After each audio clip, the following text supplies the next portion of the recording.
ഹമാസിനെ അടിച്ചമർത്താനും ഇസ്രായേൽ ബന്ദികളെ രക്ഷപ്പെടുത്താനുമെന്ന പേരിൽ യാതൊരു കെട്ടുറപ്പുമില്ലാത്ത പടക്കോപ്പുകളോ യുദ്ധസാമഗ്രികളോ ഇല്ലാത്ത ഫലസ്തീനിനെ ഏകപക്ഷീയമായി തരിപ്പണമാക്കിയ ഇസ്രായേൽ അതേ ലാഘവത്തിൽ ഇറാനെയും ആക്രമിച്ചിരിക്കുന്നു. പക്ഷേ അതത്ര എളുപ്പമല്ലെന്നാണ് വാർത്തകളിൽ കാണുന്നത്.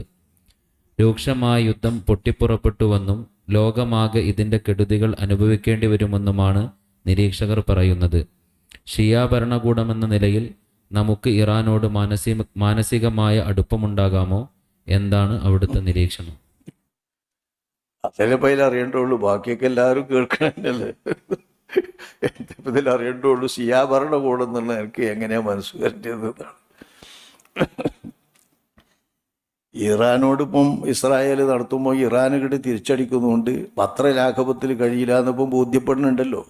ഇനി അമേരിക്കയും കൂടി ഇടപെട്ടാൽ റഷ്യയും ചൈനയും ഒക്കെ ഇപ്പുറത്ത് ഇടപെടും, അല്ലെങ്കിൽ ഭീഷണിയോടുകൂടെ നിന്നാലൊക്കെ പെട്ടെന്നൊന്നും സാധിക്കൂല.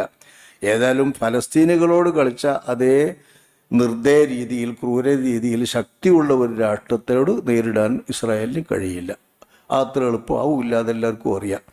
എന്തു വന്നാലും ഇറാൻ എന്ന് പറയുന്നത് ഒരു ഷിയ ഭരണകൂടമാണെങ്കിലും മുസ്ലിം ഭരണകൂടമല്ലേ, മുസ്ലിങ്ങളല്ലേ എതിർക്കപ്പെടുന്നത്. ഇപ്പം മക്ക അടങ്ങുന്ന സൗദി അറേബ്യയെ എതിർക്കുന്നു ഇസ്രായേൽ. സൗദി അറേബ്യ ഇസ്രായേൽ എതിർക്കുകയാണെങ്കിൽ സൗദി അറേബ്യ വഹാബി രാഷ്ട്ര എന്ന് പറഞ്ഞുകൊണ്ട് നമ്മളതിനോട് മാനസികമായി അടുക്കരുത് എന്നാണോ? അതാരെയും പറയോ?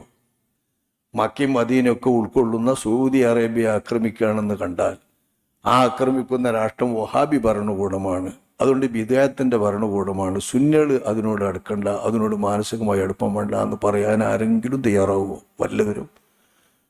അങ്ങനെ നോക്കിയാൽ രാഷ്ട്രീയമായി നോക്കുമ്പോൾ ഏതെങ്കിലും ഒരു ആശയങ്ങളെയൊക്കെ ആയിരിക്കും ഓരോരുത്തർ നിൽക്കുക. പക്ഷേ മുസ്ലിമീങ്ങൾ എന്ന നിലയിൽ നിൽക്കുമ്പോൾ മുസ്ലിമീങ്ങൾ ആക്രമിക്കപ്പെടുകയും മുസ്ലിമീങ്ങൾ എതിർക്കപ്പെടുകയും മുസ്ലിമീങ്ങൾക്ക് നേരെ പലതരത്തിലുള്ള ദുരിതങ്ങൾ ഉണ്ടാവുകയും ചെയ്യുമ്പോൾ ലോകത്തെ മുസ്ലിം ഉമ്മത്ത് എല്ലാവരും അതിൽ വേദനിക്കും.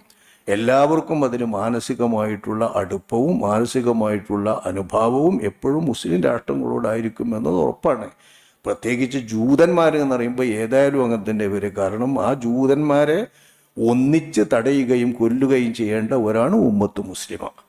ആ ഉമ്മത്ത് മുസ്ലിമയിൽ ബിദഅത്തുകാരും ഉണ്ടാകും, സുന്നികളും ഉണ്ടാകും. ബിദഅത്തുകാരാണെങ്കിലും അവർ മുസ്ലിം ഉമ്മത്തിൽപ്പെട്ടതാണെന്ന് വിശ്വസിക്കുന്നിടത്തോളം കാലം മുസ്ലിം ഉമ്മത്തിൽപ്പെട്ട ഒരു ഇറാനോടുള്ള അനുഭാവം നമ്മളെല്ലാവർക്കും ഉണ്ടാകേണ്ടതുമാണ്.